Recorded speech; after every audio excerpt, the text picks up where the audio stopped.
एक दिन मेरे हुजूर अलैहिस्सलातु वस्सलाम मुस्कुरा रहे थे तो सैयदना उमर फारूक रदियल्लाहु ताला अन्हु ने मेरे करीम नबी को मुस्कुराते हुए देखा तो बोले, हुजूर आज कौन सी चीज मुस्कुराहट का सबब बनी? हुजूर आज किस चीज ने आपको मुस्कुरा दिया है? तो मेरे हुजूर अलैहिस्सलाम ने फरमाया, मेरे उमर आज मुस्कुराने की वजह यह है कि मैं देख रहा हूँ कि मेरे दो उम्मती मेरे करीम रब के सामने घुटने टेक के बैठे हुए हैं। एक कहता है, या अल्लाह इसने मुझ पर जुल्म किया है लिहाजा मुझे बदला दिलवा दीजिए। तो अल्लाह ताला जालिम से कहता है कि अपने जुल्म का बदला अदा करो। आगे जालिम जवाब देता है, और मेरे करीम रब मेरे पास तो एक ही नेकी थी जो मैंने इसे दे दी, अब और तो मेरे पास कुछ नहीं है जो जुल्म के बदले में मैं इसे दूं। ये सुनकर वो मजलूम कहता है कि या अल्लाह अगर इसके पास नेकियां नहीं है तो फिर मैं गुनाहों का बोझ इस पर लाद दो। फिर मेरा अल्लाह इस मजलूम को फरमाता है कि अपनी नजरें उठाकर जन्नत की तरफ देखो। मजलूम अपना सर उठाता है, जब जन्नत की तरफ देखता है तो उसे सोने के बने महल्लात नजर आते हैं। सोने के घर, चांदी के घर, हीरे और मोतियों से बने महल नजर आते हैं। उनमें से एक ऐसा महल था जो सबसे बड़ा ही खूबसूरत था। उस खूबसूरत घर को देखकर, उस खूबसूरत महल को देखकर ये मजलूम कहता है, या अल्लाह ये किस नबी का घर है, ये किस सिद्दीक का घर है, ये किस शहीद का घर है? मेरा अल्लाह फरमाता है, जो भी इसकी कीमत अदा करेगा ये घर उसी को दे दिया जाएगा। ये मजलूम कहता है, या अल्लाह इसकी कीमत क्या है, या अल्लाह इसकी कीमत क्या है? तो मेरा अल्लाह फरमाता है, जो भी शख्स अपने भाई को माफ कर दे ये घर उसी को दे दिया जाएगा। जो भी शख्स अपने भाई को माफ कर दे ये घर उसे इनाम के तौर पर दिया जाएगा। ये सुनकर ये शख्स कहता है, मैंने इसे माफ किया,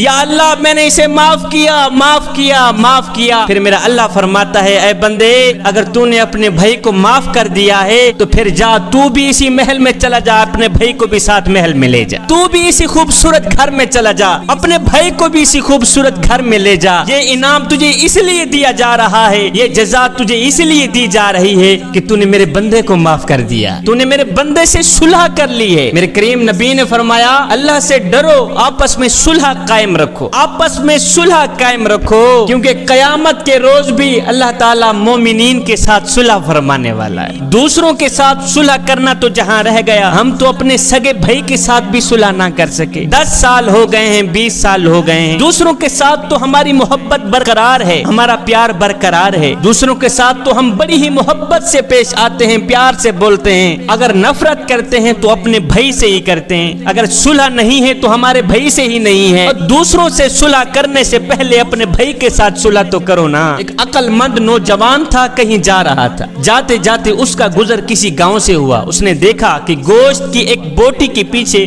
2 कुत्ते आपस में लड़ रहे हैं, 2 कुत्ते आपस में झगड़ रहे हैं। कहता खैर मैं आगे चला गया। थोड़ी देर बाद जब उसी रास्ते से मेरा गुजर हुआ तो मैं देखकर हैरान रह गया कि वही दोनों कुत्ते जो आपस में लड़ रहे थे ना, अब एक दूसरे के साथ बैठे एक दूसरे से लाड कर रहे हैं, प्यार कर रहे हैं। उन्हीं भूल गई अपनी लड़ाई, उन्हीं भूल गया अपना झगड़ा।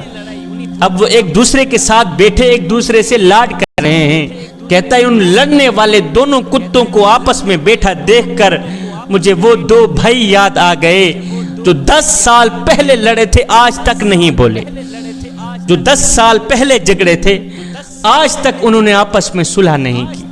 ना मियां ना, दूसरों से सुलह करने से पहले पहले अपनी माँ के बेटे के साथ सुलह कर, अपने बाप के बेटे के साथ सुलह कर, फिर खुदा की मखलूक के साथ सुलह करो। उसके बाद अपने करीम रब से भी अपना मामला दुरुस्त कर लो, रब से भी मोहब्बत कर लो, इश्क कर लो।